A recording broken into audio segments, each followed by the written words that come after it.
Malam kelam.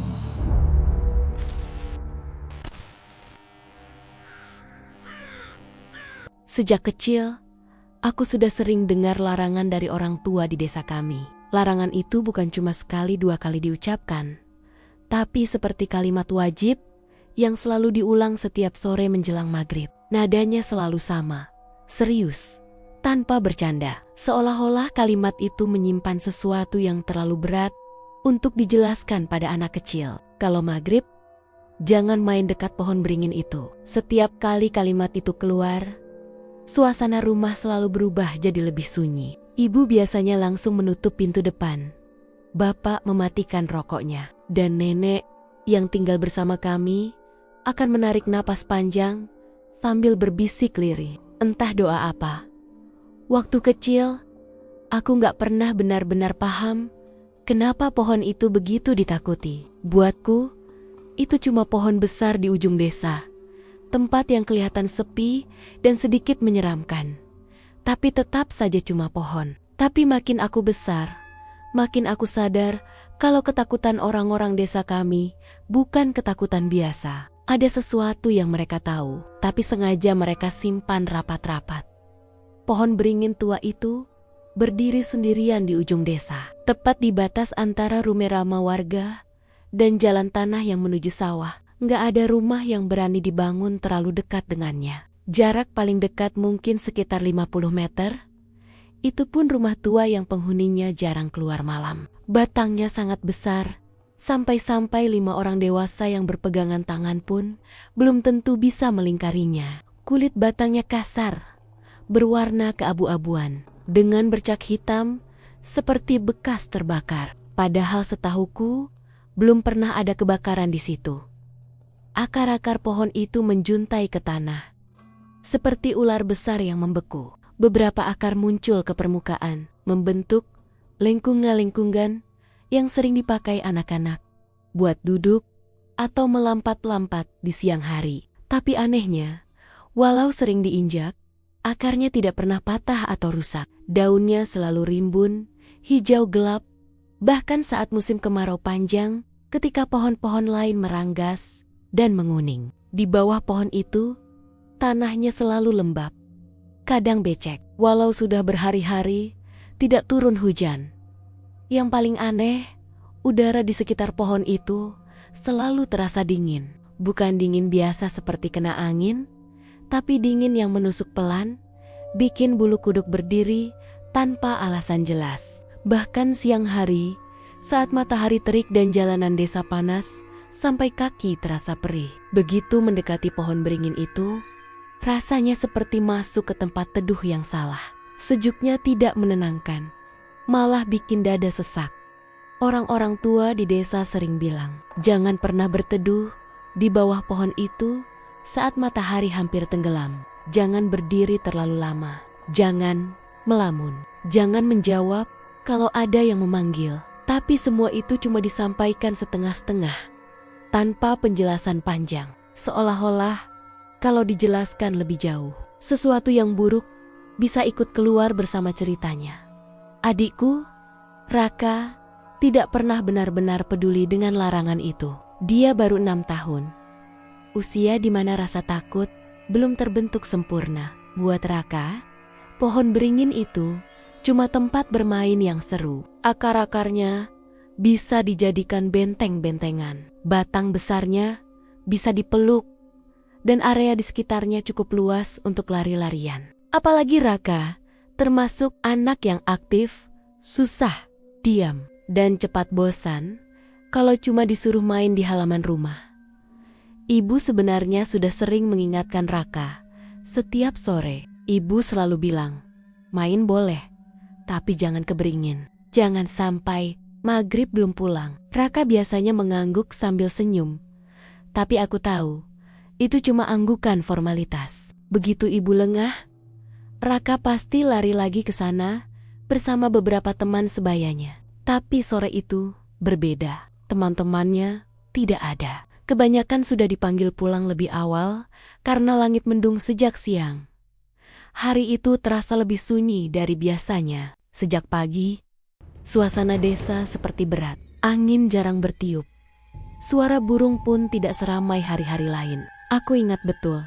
Sejak siang, ibu sudah terlihat gelisah. Dia mondar-mandir di dapur, masak sambil sesekali melirik jam dinding. Bapak belum pulang kerja dari kota, katanya lembur. Biasanya, bapak sudah ada di rumah sebelum asar. Tapi hari itu tidak.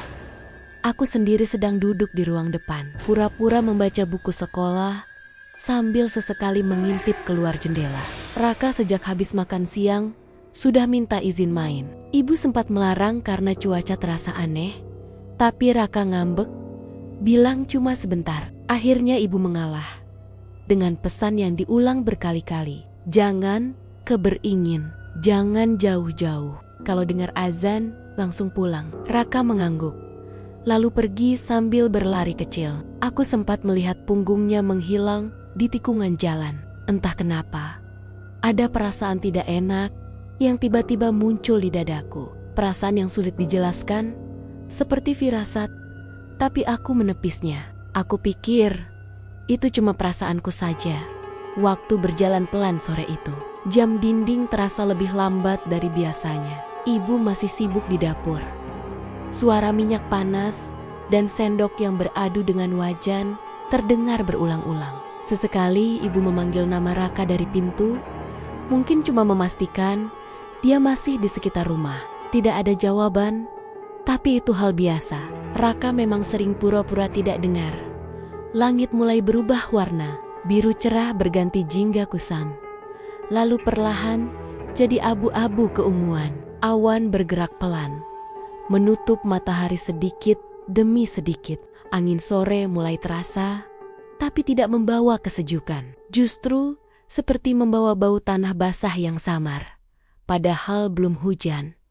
Aku mulai merasa gelisah. Aku berdiri, mendekati pintu, dan menengok keluar. Jalanan desa terlihat sepi. Tidak ada anak-anak berlarian seperti biasanya. Hanya suara jangkrik yang mulai terdengar lebih awal dari biasanya. Aku memanggil nama Raka pelan, lalu sedikit lebih keras. Tidak ada jawaban.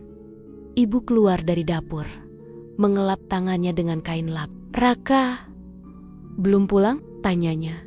Aku menggeleng. Wajah ibu langsung berubah. Alisnya berkerut, matanya menatap ke arah ujung jalan, ke arah yang sama denganku tadi, ke arah pohon beringin itu.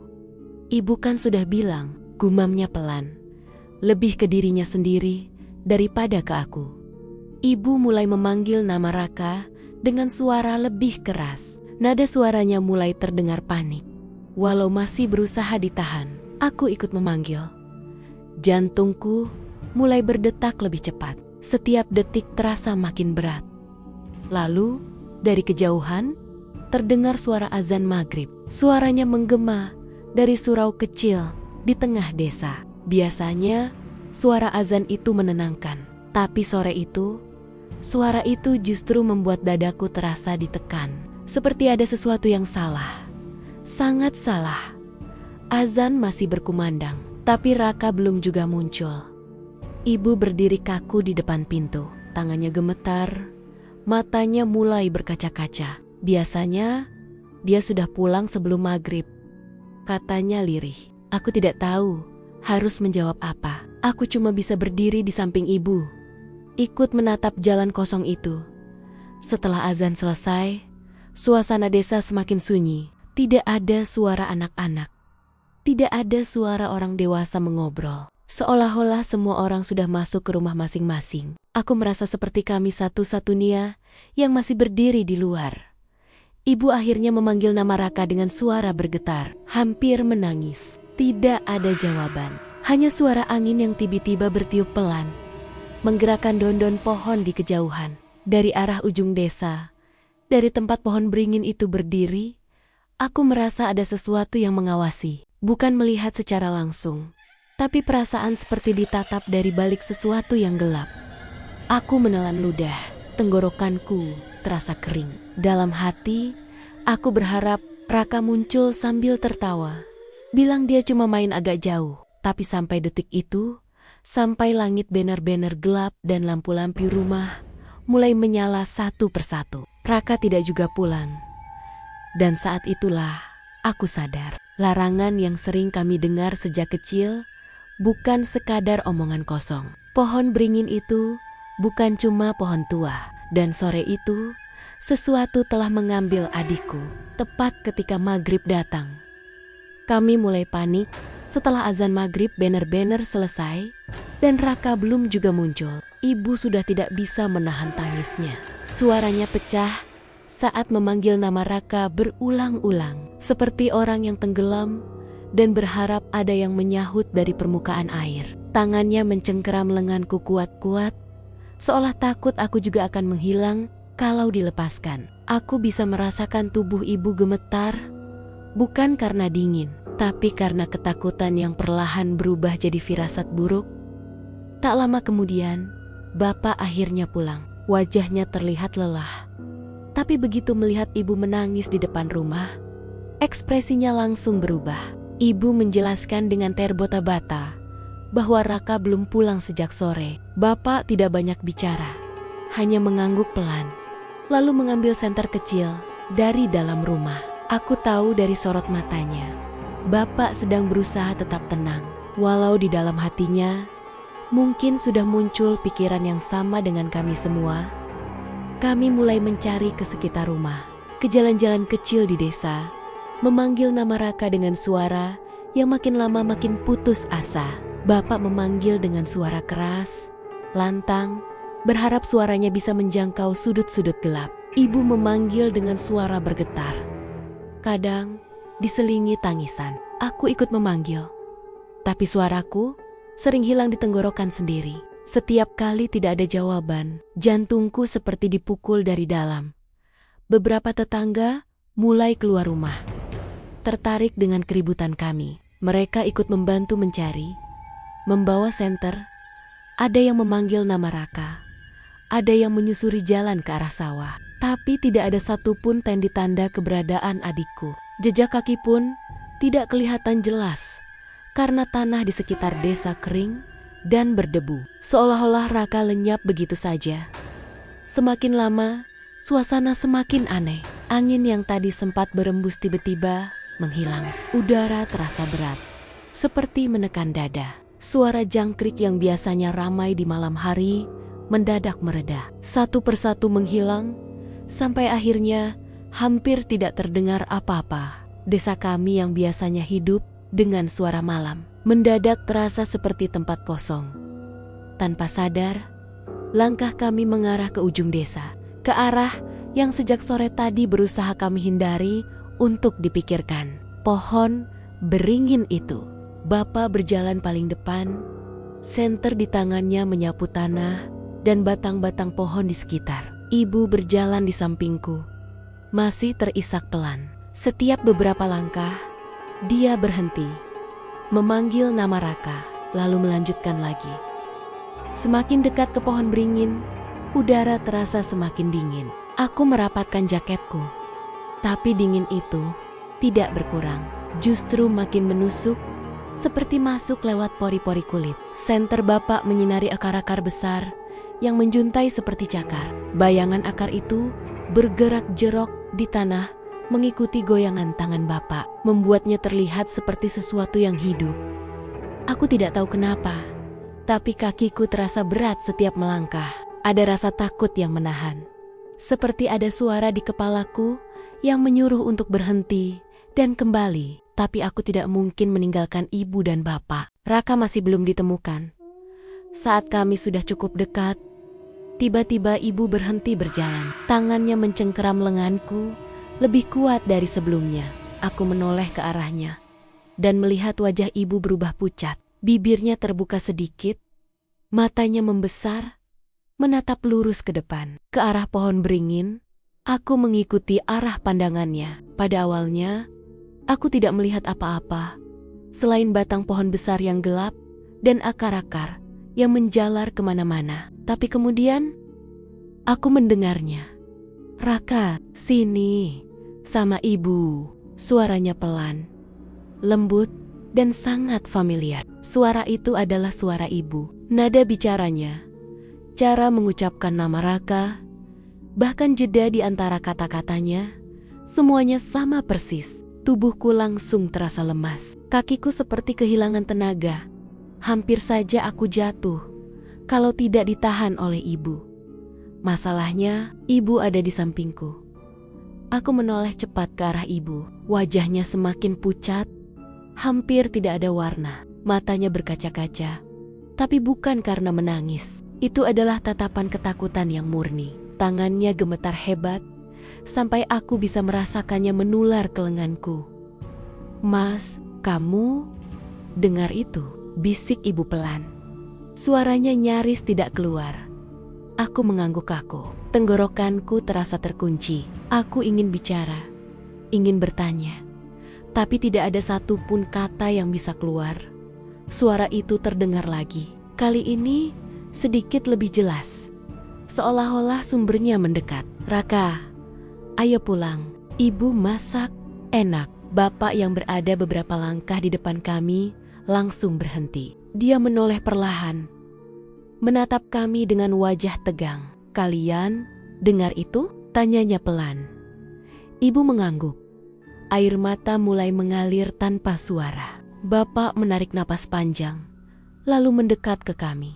Aku bisa melihat tangannya yang memegang senter ikut gemetar. Cahaya senter itu bergerak tidak stabil, menyapu batang beringin dan area di sekitarnya. "Ibu di sini," kata ibu dengan suara hampir berbisik. Seolah takut suara itu akan mendengarnya.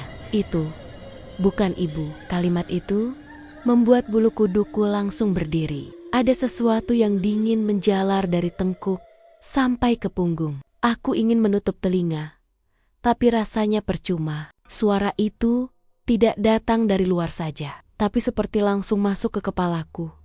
Angin yang sejak tadi terasa dingin, tiba-tiba berhenti sama sekali. Daun-daun beringin yang tadinya bergoyang pelan, kini diam membeku. Tidak ada suara gesekan daun, tidak ada suara ranting patah. Hening yang aneh menyelimuti kami, hening yang terlalu sempurna.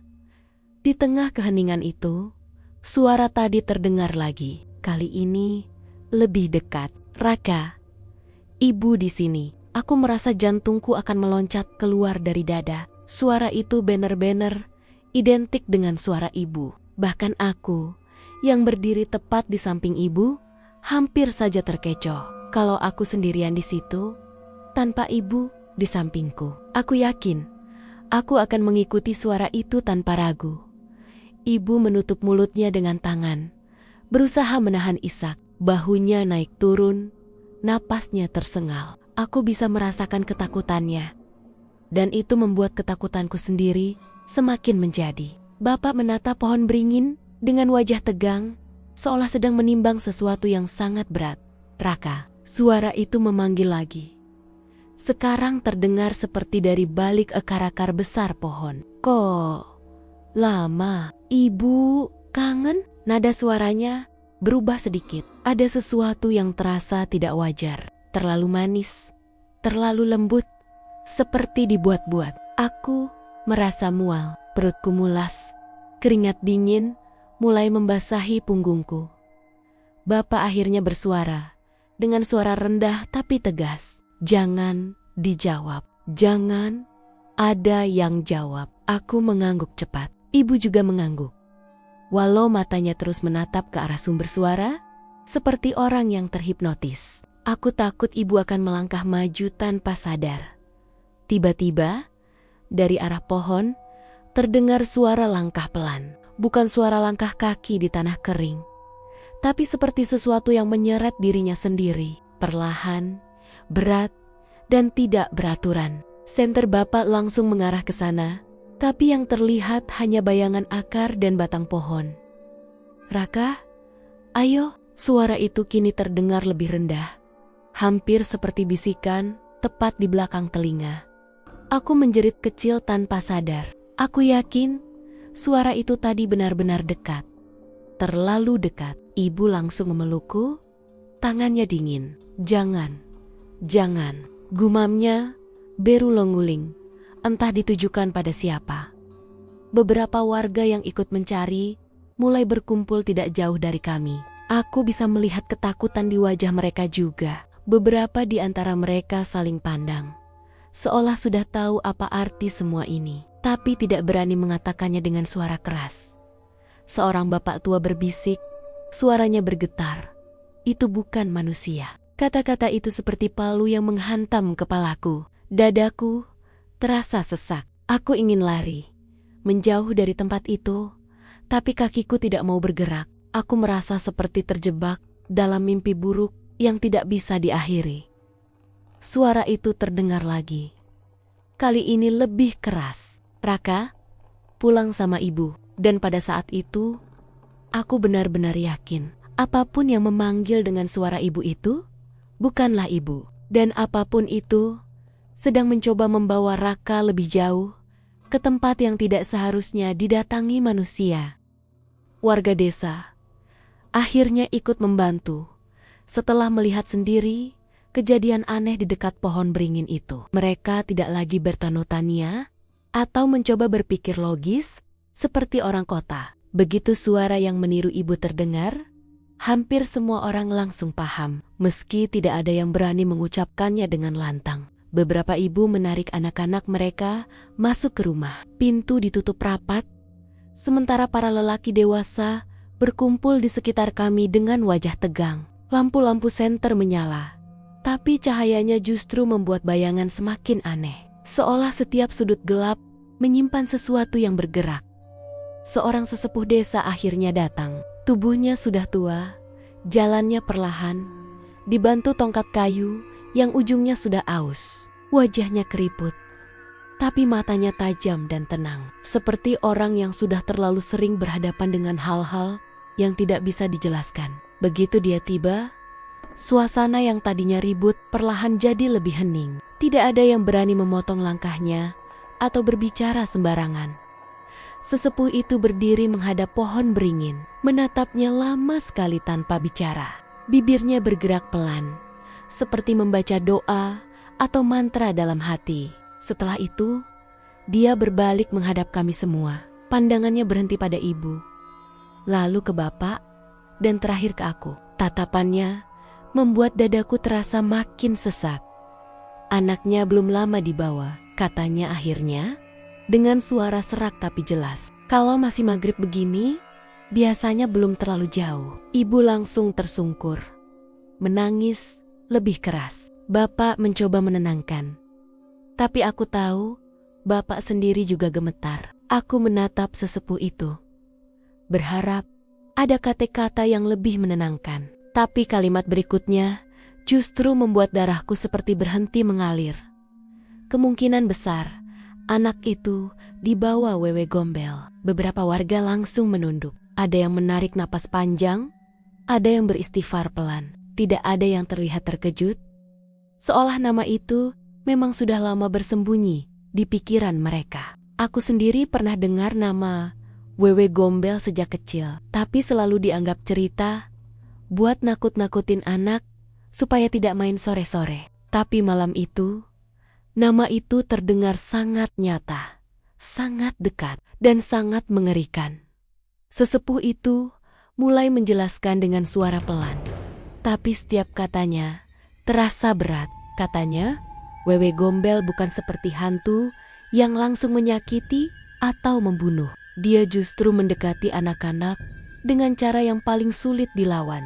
Dia menyamar, meniru, mengambil wujud dan suara ibu, terutama ibu yang paling dirindukan anak-anak.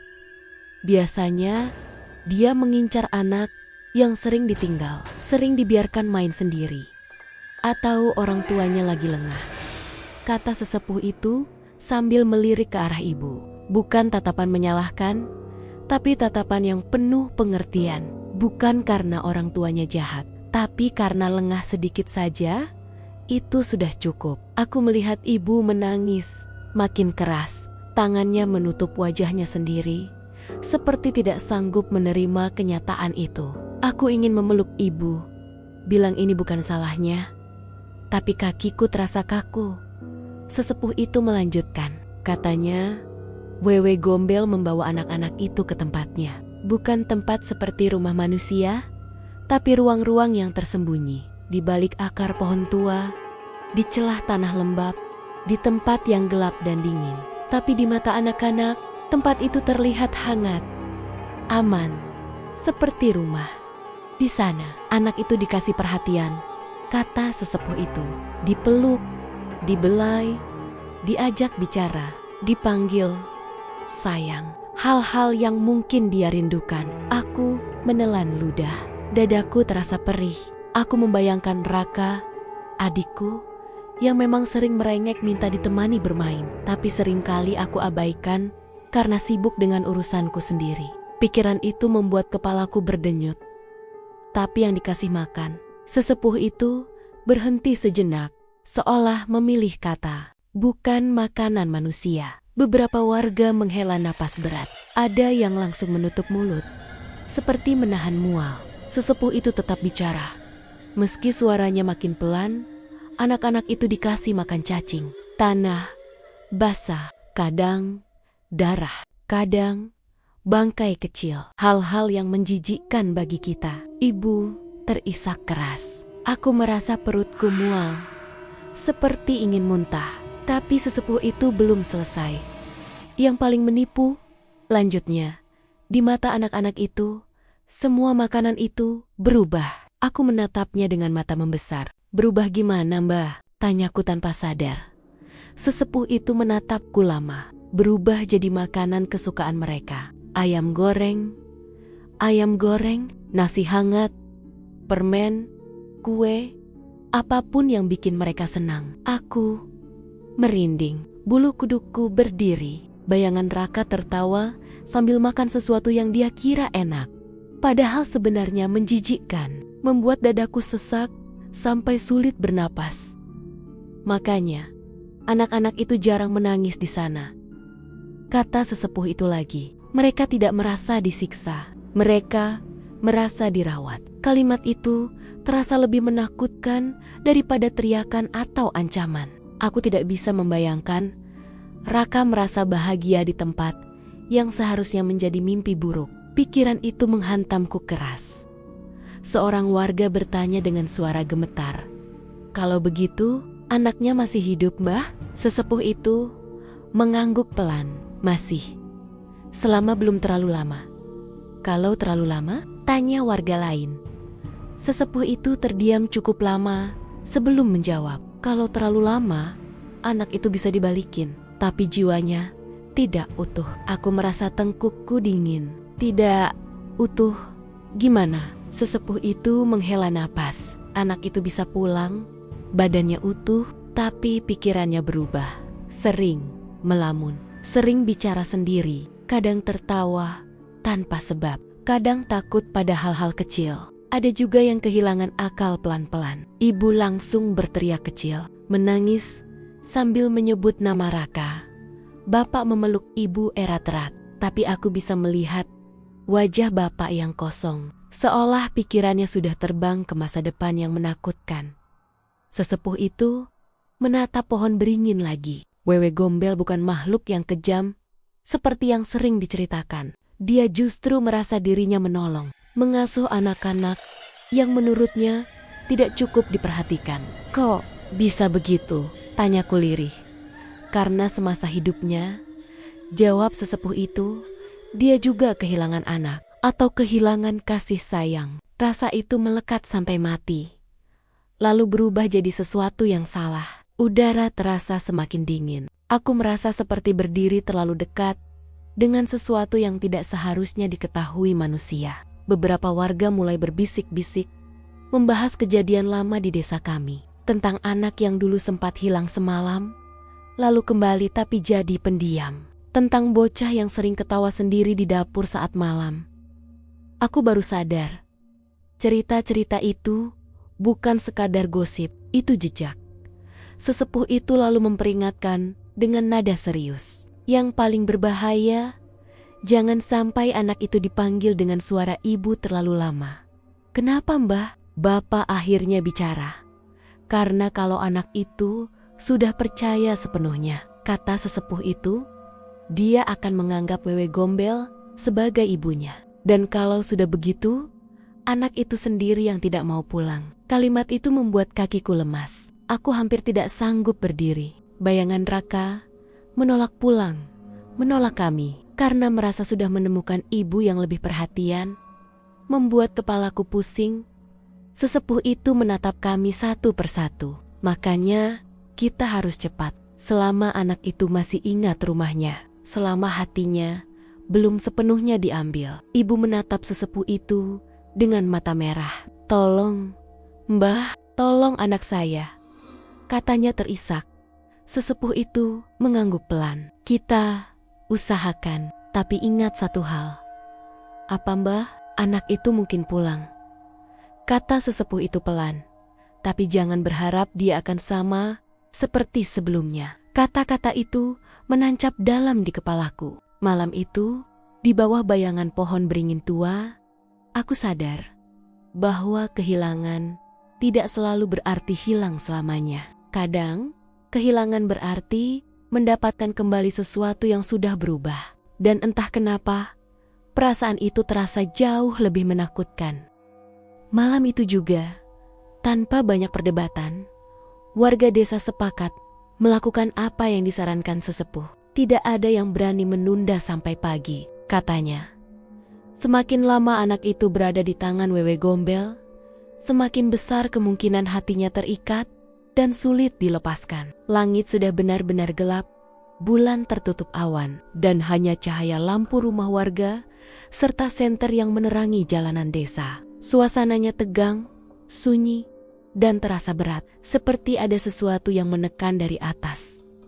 Sesepuh meminta ritual dilakukan dari rumah kami, katanya. Yang harus memanggil adalah orang tua kandungnya sendiri, terutama ibu. Ibu awalnya gemetar hebat saat mendengar itu. Tangannya dingin, wajahnya pucat, dan matanya masih sembab karena menangis. Tapi sesepuh bilang dengan tegas, kalau ibu tidak kuat, Raka bisa semakin jauh di bawah. Mendengar itu, ibu mengangguk pelan. Meski tubuhnya jelas tidak siap, kami masuk ke dapur. Dapur kami sederhana, dengan dinding tembok yang sudah kusam, rak kayu berisi peralatan masak, dan lantai yang dinginnya terasa sampai ke tulang. Sesepuh menyuruh ibu berdiri di tengah dapur. Tepat di dekat tungku, ibu disuruh melepas sandal. Katanya, supaya niatnya bener-bener sampai ke tanah. Bapak berdiri di samping ibu, memegang bahunya. Sementara aku berdiri di belakang mereka. Jantungku berdetak kencang.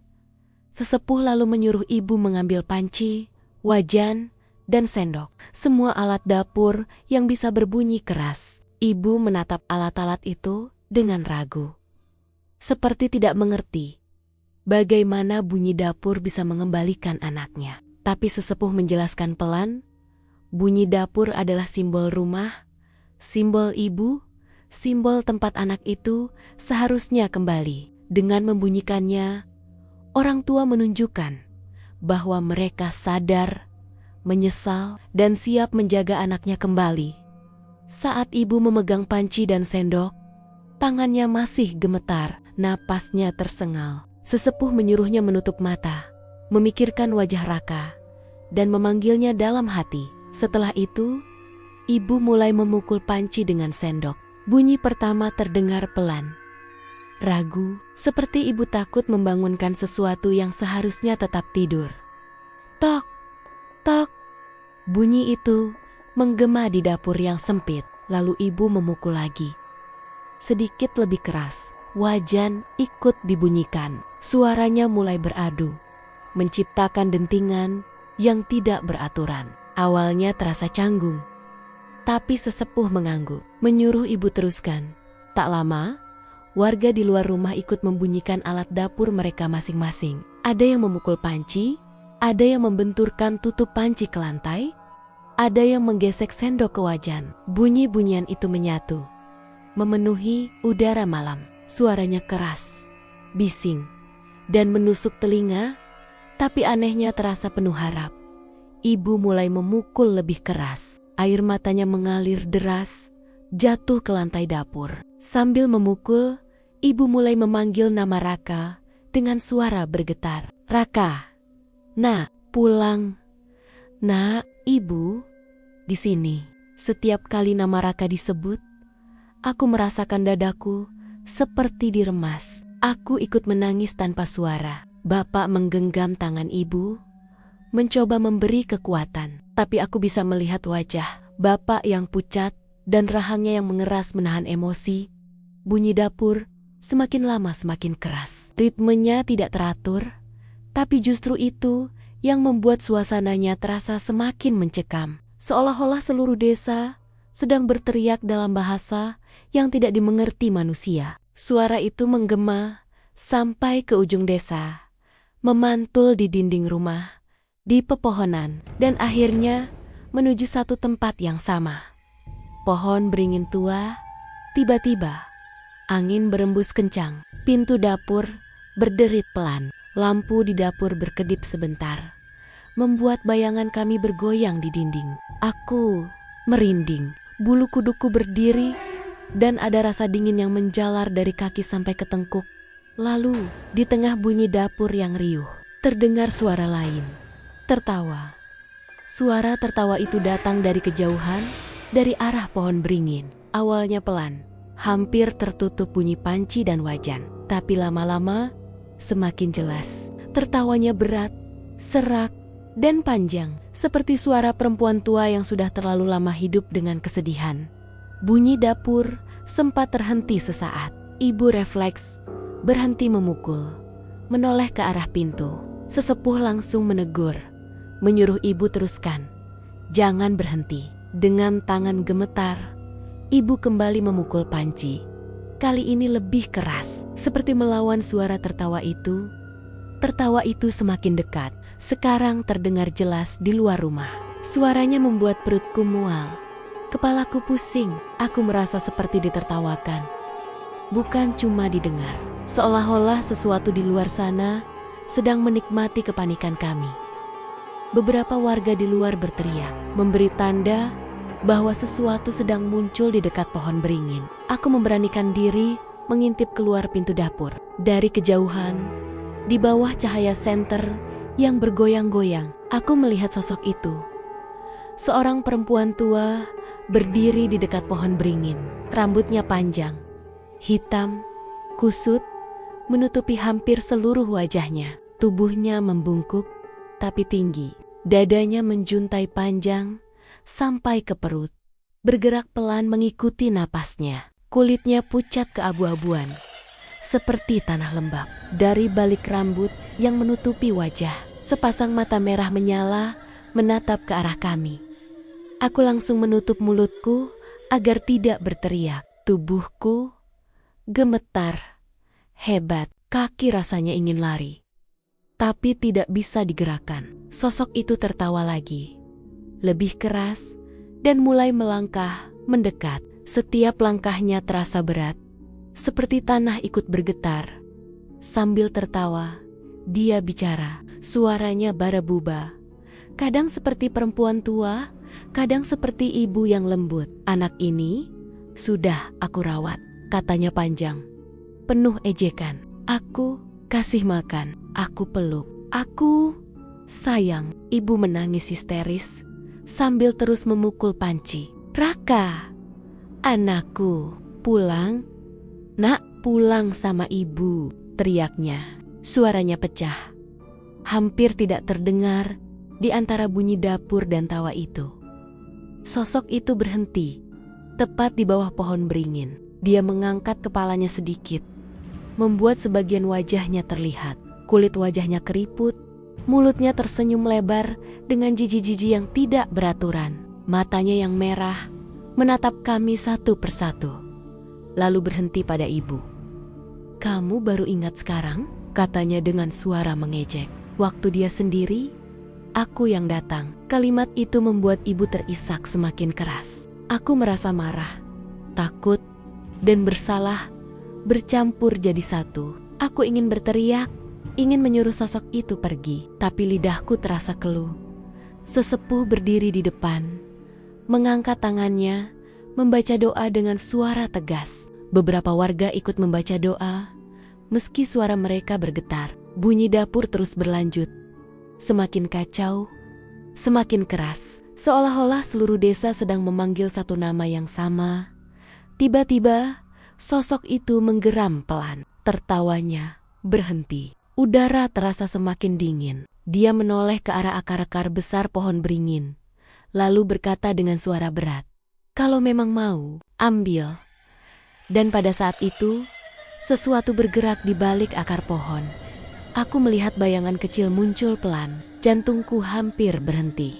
Dari balik akar yang menjuntai, muncul sosok anak kecil. Tubuhnya kotor oleh tanah.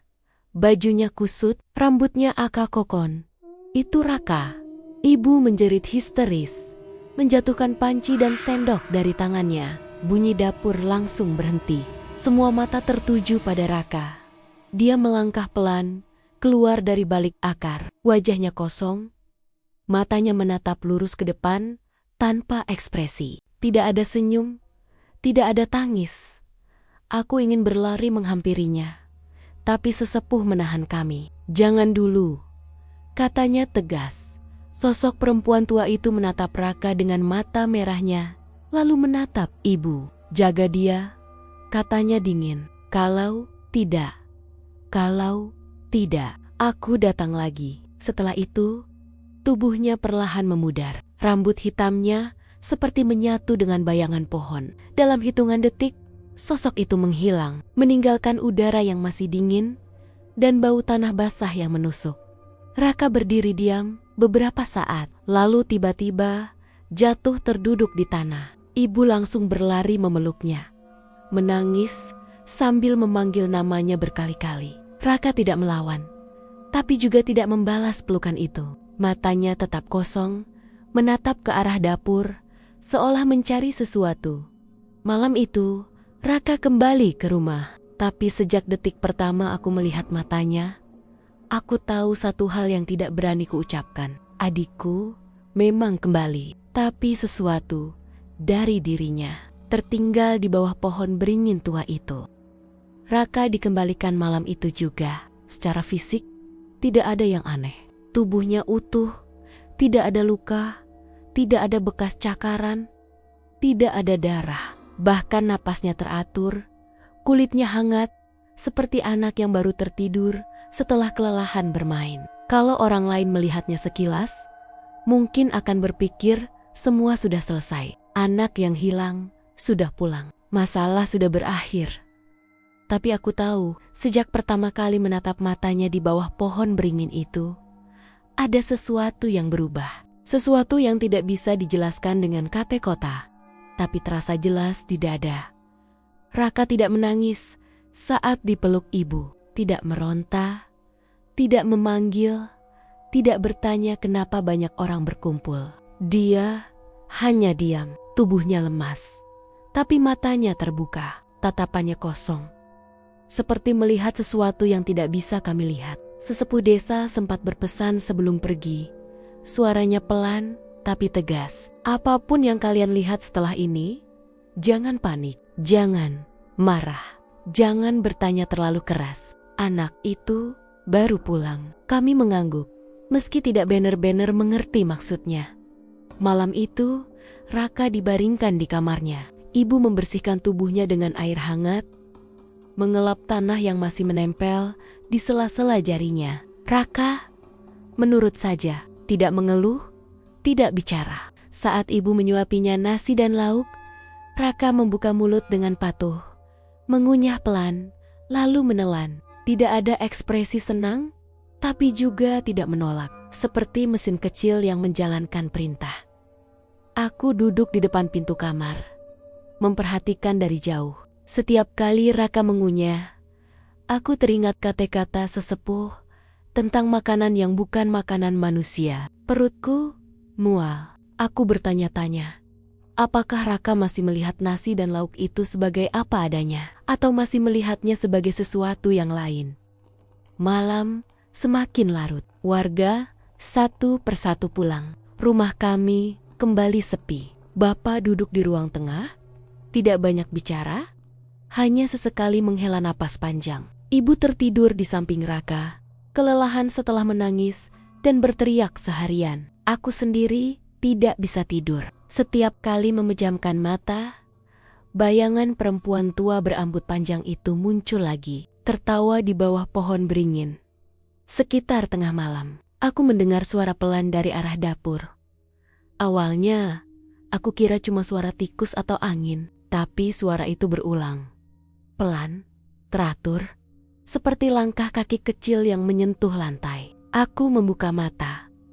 Jantungku langsung berdetak kencang. Rumah gelap, hanya cahaya lampu teras yang masuk lewat celah pintu. Aku bangkit perlahan dan berjalan ke arah dapur. Setiap langkah terasa berat. Saat aku sampai di ambang pintu dapur, aku melihat sosok kecil berdiri di sana. Raka, dia berdiri menghadap meja dapur, membelakangiku. Rambutnya sedikit acak-acakan, bajunya sudah diganti piyama. Tubuhnya tampak kurus di bawah cahaya lampu yang redup. Dia tidak bergerak, hanya berdiri diam seperti patung. Raka, panggilku pelan. Dia tidak menoleh. Aku melangkah lebih dekat. Bau nasi dingin dan sisa masakan masih tercium. Raka perlahan mengangkat kepalanya, menatap ke arah rak piring. Bibirnya bergerak. Suaranya lirih tapi jelas. "Ibu, mana ayam gorengnya?" Darahku langsung terasa dingin. Tenggorokanku tercekat. Aku berdiri kaku, tidak tahu harus menjawab apa. Aku menoleh ke arah pintu kamar orang tua. Ibu masih tidur, tidak mendengar apapun. "Raka, itu malam," kataku akhirnya. Suaraku hampir bergetar. "Ayam gorengnya besok." Raka tertawa kecil. Bukan tawa anak kecil yang ceria. Tawanya pelan, datar, seperti orang dewasa yang sedang bercanda hambar. "Tadi ibu janji," katanya enak. Aku mendekatinya dan memegang bahunya. Tubuhnya dingin. Bukan dingin karena udara malam, tapi dingin yang aneh. Seperti memegang tembok lembab. Saat aku menyentuhnya, Raka menoleh. Matanya menatapku lurus, tanpa fokus. "Ibunya siapa, Ra?" tanyaku pelan. Raka mengerutkan kening, seolah bingung dengan pertanyaan itu. "Ibu," jawabnya singkat. "Yang ngajak aku makan." Aku tidak sanggup bertanya lebih jauh. Aku mengajak Raka kembali ke kamar dan membaringkannya. Dia menurut. Bahkan sebelum aku sempat memanggil ibu, Raka sudah memejamkan mata. Napasnya teratur, seperti tidak pernah bangun. Kejadian itu bukan yang terakhir. Hari-hari berikutnya, Raka memang terlihat seperti anak biasa di siang hari. Dia makan, mandi, dan bermain di halaman rumah. Tetangga yang datang menjenguk bilang Raka beruntung, masih selamat. Mereka bilang mungkin hanya trauma. Aku ingin percaya itu. Tapi setiap sore menjelang maghrib, Raka berubah. Dia sering duduk diam di sudut rumah, menatap kosong ke arah luar. Kalau diajak bicara, jawabannya pendek-pendek. Kadang tidak nyambung. Kadang dia tertawa sendiri, pelan, seperti mengingat sesuatu yang menyenangkan. Aku pernah melihatnya duduk di depan dapur, sambil menyusun sendok dan garpu di lantai, seperti sedang menyiapkan makanan untuk seseorang yang tidak ada. Setiap malam, hampir selalu sekitar jam yang sama, Raka bangun dan berdiri di dapur. Selalu dapur, tidak pernah ke ruang tamu, tidak pernah ke teras, dan selalu dengan kalimat yang sama, "Ibu, mana ayam gorengnya?" Ibu mulai menyadari keanehan itu. Awalnya dia pikir Raka cuma mengigau, tapi suatu malam, ibu melihat sendiri Raka berdiri di dapur, matanya terbuka, wajahnya kosong. Sambil mengulang kalimat itu, ibu langsung menangis, memeluk Raka erat-erat, meminta maaf sambil mengucap doa. Raka tidak melawan, tapi setelah itu, dia berkata dengan suara datar, "Bukan ibu yang itu." Kalimat itu menghancurkan ibu. Sejak malam itu, ibu sering menyalahkan dirinya sendiri. Dia bilang mungkin selama ini dia terlalu sibuk, terlalu sering membiarkan Raka main sendiri. Bapak mencoba menenangkan. Tapi aku tahu, Bapak juga dihantui rasa bersalah yang sama. Rumah kami tidak lagi sama. Tawa jarang terdengar. Setiap suara kecil di malam hari membuat kami terlonjak. Aku pernah bertanya langsung pada Raka. Saat siang hari, ketika dia terlihat lebih normal, aku ajak dia duduk di teras, memberinya permen, makanan kesukaannya. "Raka, kemarin kamu kemana?" tanyaku pelan. Raka mengisap permennya, lalu menjawab santai, seolah tidak ada yang aneh. "Tadi, ibu ajak aku makan enak." Aku menahan napas. "Ibu, yang mana?" Raka menoleh ke arahku dan tersenyum. Senyum kecil, polos, tapi entah kenapa membuatku merinding. "Ibu yang baik," katanya, "yang enggak marah, yang selalu ada." Aku tidak sanggup bertanya lagi. Ada sesuatu di balik kata-katanya yang terasa salah, tapi juga menyedihkan. Sejak kejadian itu, aku tidak pernah lagi lewat dekat pohon beringin sendirian. Tapi kadang, tidak peduli seberapa jauh aku berjalan, aku tetap mendengarnya. Suara yang sangat kukenal. Suara ibu, "Raka, sini, sama ibu." Suara itu terdengar pelan, seperti dibawa angin. Kadang dari arah beringin, kadang dari balik pepohonan. Setiap kali itu terjadi, aku langsung berhenti berjalan. Tubuhku dingin, keringat dingin mengalir di punggung. Aku tahu suara itu bukan ibu. Ibuku tidak pernah memanggil dengan nada seperti itu. Sekali waktu, aku melihat Raka berdiri di depan jendela, menatap ke arah pohon beringin dari kejauhan. Bibirnya tersenyum kecil, matanya berbinar, seperti melihat seseorang yang dirindukan. Aku memanggil namanya, tapi dia tidak menjawab. Baru setelah aku menyentuh bahunya, dia tersentak dan menoleh. Ekspresinya kembali kosong. Sesepuh desa pernah datang lagi. Melihat kondisi Raka, dia hanya menghela napas panjang. Makhluk itu tidak sepenuhnya pergi. Katanya, dia hanya melepaskan. "Bisa balik lagi?" tanyaku dengan suara gemetar.